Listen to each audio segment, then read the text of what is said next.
إن الحمد لله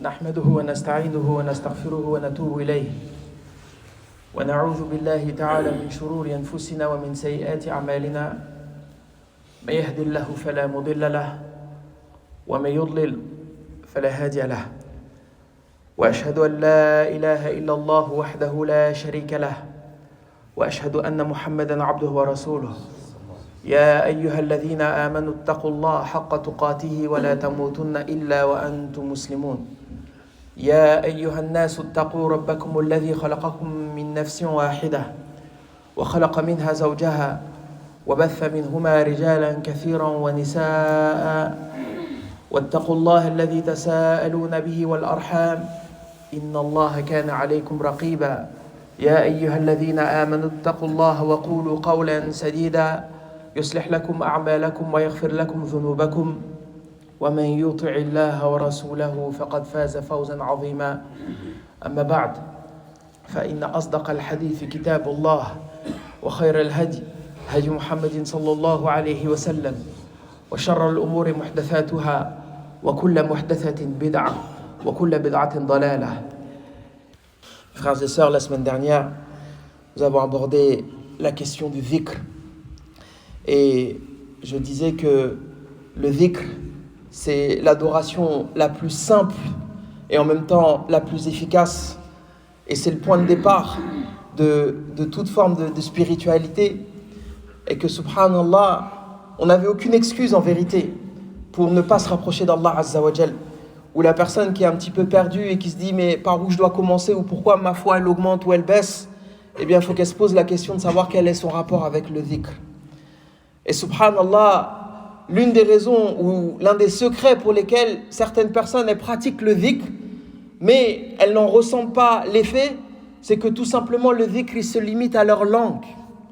C'est-à-dire qu'ils ne réfléchissent même pas à ce qu'ils disent.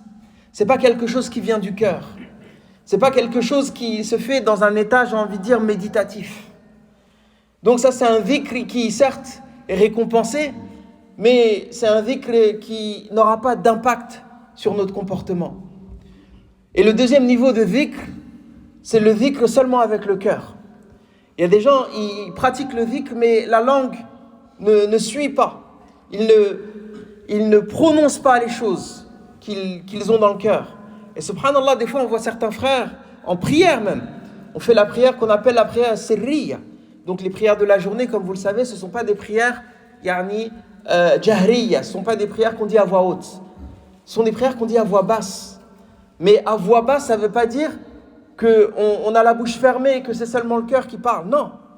Ça veut dire qu'on dit quelque chose que nous-mêmes on est capable d'entendre. C'est ça le sens de la prière à voix basse. C'est quelque chose que l'on murmure. Et subhanallah, quand on dit quelque chose que l'on est capable d'entendre, ça a beaucoup plus d'impact qu'une chose qu'on dit seulement en son fort intérieur. Donc le troisième et le meilleur niveau pour que le dhikr il ait un impact, c'est un dhikr que l'on dit à la fois avec le cœur, mais aussi avec la langue, et qu'on est capable d'entendre avec ses oreilles. Ça, c'est un dhikr qui va avoir un impact. Et la deuxième chose à dire, c'est que le dhikr, il a un impact sur quoi? Il a un impact sur le cœur. Parce que le cœur, il tombe malade. Et que la cause de notre apathie spirituelle, la cause de notre incapacité à cheminer dans la voie d'Allah Azza wa Jal, c'est avant tout parce que notre cœur, il est malade. Le cœur, il tombe malade. Le cœur, il est même... Le Coran dit que les cœurs rouillent. Allah Azza wa Jal, lorsqu'il parle des non-croyants ou des hypocrites, dans le Coran, il dit « Barrana ala qulubihim ma kanu yaksibun » Ce sont plutôt les mauvaises actions qui se sont accumulées au point de rouiller leur cœur. Et le prophète sallallahu alayhi wa sallam nous dit que lorsque l'on commet un péché, eh bien on est taché d'un point noir qui vient s'incruster sur le cœur, qui vient s'agripper sur le cœur, jusqu'à ce que l'ensemble du cœur soit totalement recouvert et que la personne devient totalement hermétique à la foi. Elle devient insensible à la foi. Il y a une espèce de couche étanche qui vient empêcher le cœur de recevoir la lumière d'Allah, de recevoir la parole d'Allah, d'être réceptif. Et le moyen le plus simple et le plus efficace, c'est de commettre des bonnes actions. Chaque fois que tu commets une bonne action, en fait, tu polis ce cœur. Tu enlèves une partie de cette rouille. Et le moyen, ou la bonne action la plus facile, c'est tout simplement le dhikr. Avec du dhikr, on va réussir à polir petit à petit le cœur. Et ça m'amène au troisième point, c'est que même si tu fais ça, tu n'as pas encore fini le travail. Pour finir le travail, il faut faire preuve de régularité. Vous voyez que, par exemple, dans les adhkar, sabah, le masa, etc., parfois on répète certaines choses une fois, des fois 3 fois, des fois 7 fois, des fois même 100 fois. Il y avait même des compagnons du prophète sallallahu alayhi wa sallam, ils avaient des plans de lecture qui étaient 1000 istighfar par jour. Et pourquoi on fait ça? Comme je vous l'ai expliqué, parce que le cœur, il est tellement recouvert d'impureté qu'à force de répétition, on finit par le guérir. C'est un petit peu comme, on voit par exemple une pierre. Si on met juste une goutte d'eau, mais que cette goutte d'eau, elle est régulière, elle finit par avoir un impact sur la pierre. Mais si tu jettes par exemple un seau d'eau en une fois, il ne va rien se passer. Mais la force de la répétition finit par avoir un impact. Donc, le dhikr, c'est quelque chose qu'il faut non seulement répéter, mais c'est aussi quelque chose qu'il faut planifier sur le long terme. Il faut avoir une routine spirituelle. Tous les jours, azkar al-sabah, al-masa, le dhikr en allant à la mosquée, en revenant de la mosquée. Même dans les relations conjugales, il y a du dhikr.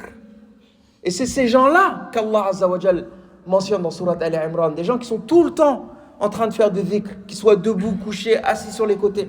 Et ce sont ces gens-là qui s'émerveillent devant la puissance d'Allah Azza wa Jal, qui méditent vis-à-vis de tout ce qui les entoure. Mais pour qu'on arrive à cet état de spiritualité, comme je disais, il faut qu'on soit capable de pratiquer le dhikr en permanence. Et personne n'a d'excuse. Ce n'est pas une adoration compliquée ou difficile d'accès, c'est une adoration qui est ultra simple. C'est juste toi et ta volonté. Et subhanallah, je me suis dit, imagine une personne, elle me dit, mais moi j'arrive pas par exemple à mémoriser les adhkar sabah al-masa, c'est trop compliqué pour moi. Il y avait même des gens à l'époque du prophète sallallahu alayhi wa sallam qui disaient ça, ya Rasulallah, la uhsinu dandanatak wa la dandanata Mu'adh. Littéralement, ya Rasulallah, je suis incapable de reproduire ton charabia et le charabia de Mu'adh. C'est ça que ça veut dire. Et le prophète sallallahu alayhi wa sallam, mais subhanallah, j'ai pensé à une solution qui est ultra simple. On a une adoration en islam qui est non seulement accessible à tous, mais qui est l'une des adorations les plus puissantes et les plus importantes et les plus fondamentales, en particulier le vendredi. Cette adoration, c'est tout simplement la prière sur le prophète sallallahu alayhi wa sallam. Et le prophète sallallahu alayhi wa sallam, on connaît tous les bienfaits de prier pour le prophète sallallahu alayhi wa sallam. On sait qu'Allah Azza wa Jal dit dans le Coran, Inna Allah wa malaikatahu yusalluna ala nabi. Allah et son prophète, Allah et ses anges bénissent le prophète. Ya ayyuhalladhina amanu sallu alayhi wa sallimu taslima. Ô croyants, bénissez-le et répandez vos grâces ou vos prières sur lui. Et on sait que le prophète sallallahu alayhi wa sallam, il répond même à nos prières lorsqu'on prie pour lui. Et pourquoi je dis ça? Je dis ça parce qu'il y a une personne qui est venue voir le prophète sallallahu alayhi wa sallam. Il lui a dit, ya Rasulallah, moi je prie énormément pour toi. Et est-ce que je dois consacrer un quart de ma prière, de mes invocations à toi? Le prophète sallallahu alayhi wa sallam, il dit, si tu fais ça, c'est bien. Mais si tu en fais plus, c'est encore mieux. Il lui dit, ok, est-ce que je fais la moitié? Et le prophète a répété la même chose. Ok, est-ce que je fais les 2 tiers? Le prophète sallallahu alayhi wa sallam, il lui a répété la même chose. Et il a dit, donc, toutes mes invocations, je vais les consacrer à prier pour toi ou à te bénir. Le prophète sallallahu alayhi wa sallam lui a répondu, si tu fais ça, eh bien Allah Azza wa Jal dissipera tous tes soucis et pardonnera tous tes péchés. Subhanallah, la personne qui consacre tout son temps à prier pour le prophète sallallahu alayhi wa sallam, elle n'a même pas besoin de faire de l'istighfar.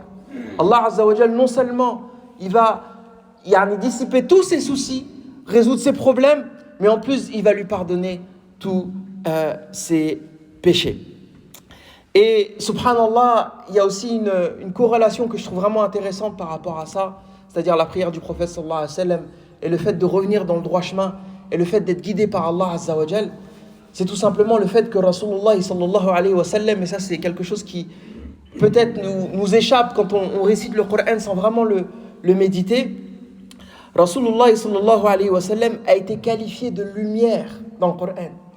Dans au moins 2 versets, Allah Azza wa Jal dit dans le verset, que je trouve le verset, que Allah Azza wa Jal nous dit dans le verset que le prophète sallallahu alayhi wa sallam a été envoyé en guise de, il dit, Allah le qualifie de Sirajan Munira. Il a été envoyé en tant que flambeau lumineux. Et Allah Azza wa Jal aussi dans un autre verset nous dit, il parle à Ahl al-Kitab, donc il parle aux Juifs de l'époque de Médine, et il dit, ô gens des Écritures, notre prophète est venu mettre en évidence pour vous une grande partie des Écritures que vous teniez cachées, tout en passant sur bien d'autres choses. Il dit, c'est une lumière émanant d'Allah Azza wa Jal qui est venue vous éclairer, ainsi qu'un livre explicite. Et Qatada, lorsqu'il fait le tafsir de ce verset, l'exégèse de ce verset, dit que la lumière, c'est Rasulullah sallallahu alayhi wa sallam. Donc une personne qui remet cette lumière dans sa vie, dans son cœur, dans ses invocations, dans ses prières, cette personne-là, c'est impossible qu'elle reste dans l'égarement. Donc la conclusion, c'est que subhanallah, même si on n'est pas capable de mémoriser Afkar al-Sabah ou al-Masa ou de connaître Hisn al-Muslim par cœur, etc., comme c'est le cas de beaucoup d'entre nous, faut pas se cacher, faut dire la vérité, en particulier les non-arabophones, personne n'est incapable de ne pas prier, et surtout le vendredi, pour le prophète sallallahu alayhi wa sallam, et la personne qui fera ça verra tous ses soucis dissipés et ses péchés pardonnés, et c'est peut-être la délivrance ou le secret de la délivrance qui l'attend depuis longtemps.